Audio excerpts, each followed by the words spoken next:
Samajwadi party और लोकतंत्र ये नदी के दो अलग अलग छोर हैं। इनका अरे सुनिए ना, लोकतंत्र में कब से विश्वास हो गया है, कब से लोकतंत्र में लोगों का विश्वास हो गया, इनके मुंह से ये शब्द शोभा नहीं देते हैं। स्वाभाविक रूप से संभल में जो नंग तांडव इन्होंने समाजवादी पार्टी सरकार के समय किया था, आज जब वहां पर उसका शुद्धिकरण का अभियान चल रहा है, तो अगर आपको हवन डालना है तब तो ठीक बात है, लेकिन अनावश्यक रूप से हर एक जगह न्यूसेंस क्रिएट करना, अपनी नकारात्मकता से उस क्षेत्र के विकास को अवरुद्ध करना, संभल हो, बहराइच हो या गोरखपुर, ये समाजवादी पार्टी हर जगह यही करती है। गोरखपुर के विरासत गलियारे के बारे में पांडे जी आप इतने वरिष्ठ हैं, लोग आपको अनावश्यक रूप से मोहरा बना करके आपके कंधे पर बंदूक रख करके, अब आपको कम से कम इस उम्र में इस बात का ध्यान रखना चाहिए कि इस उम्र में सब नहीं होने देना चाहिए, जो आपके कंधे में बंदूक रख करके निशाना साधने का प्रयास कर रहे हैं। आपके 3 दिन पहले मैं स्वयं उस विरासत गलियारे का दौरा किया था, मालूम है ना। मैं एक एक व्यापारी से बात किया था और बातचीत करके, वो गोरखपुर के सबसे पुरानी मंडी है, आप तो गोरखपुर में पढ़े भी हैं, और सबसे पुराना बाजार है, लेकिन कंजेशन होने के नाते, अवैध कब्जा होने के नाते वहां पर उस कंजेशन को दूर करके आज सड़क बनाई जा रही है। आप लोगों ने अपने समय में तो कुछ किया नहीं।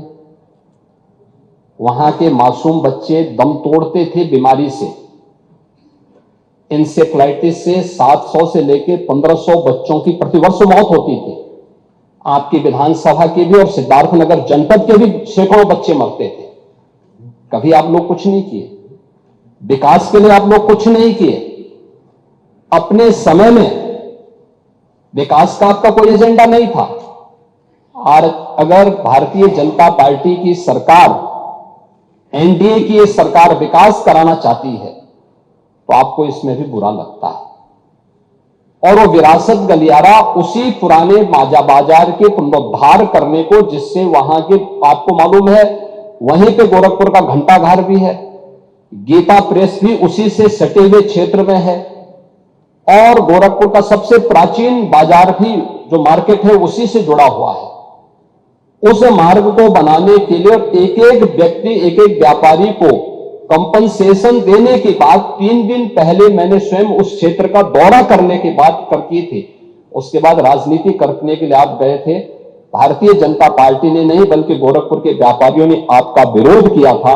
क्योंकि विरोध इसलिए भी किया था क्योंकि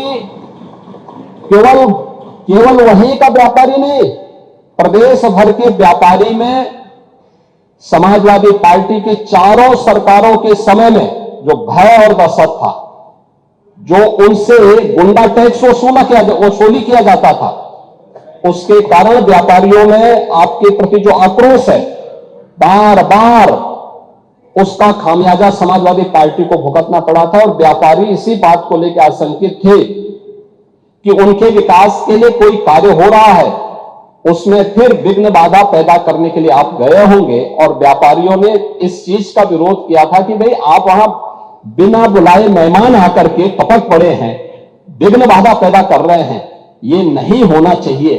अरे वो तो आपका सम्मान किया व्यापारियों ने। अगर कोई और होता तो बहुत कायदे से उनको सही ढंग से जवाब भी देते, ये मैं विश्वास के साथ कह सकता हूं, क्योंकि समाजवादी पार्टी से उम्मीद की ही नहीं जा सकती है कि वो सुरक्षा की बात करेंगे और अच्छा विकास का कार्य कर सकेंगे।